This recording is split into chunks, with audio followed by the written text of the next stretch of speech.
Žiško.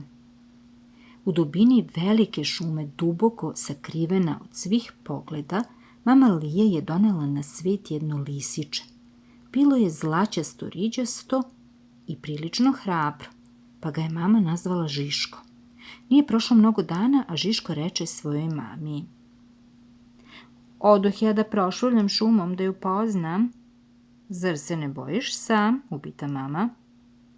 "Svako ko dirne Žiška opeći će se kao Žišku," hrabro reče mališa. Lutao je tamo amo, a onda je video neko čudno stvorenje kako spava pod drvetom. "Ko si ti?" "Pa ti si mala lisica." "A, tako su se sprijateljili dečak Ratko i mali lisac Žiško."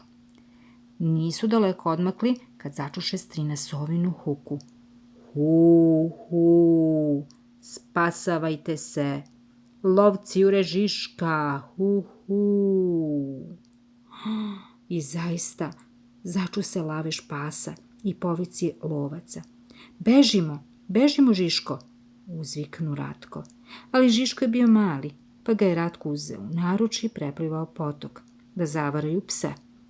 Tamo su sreli drvoseče koji su ih zaštitili i tako se Žiško spasao, upoznao šumu i stekao dobrog prijatelja Ratka.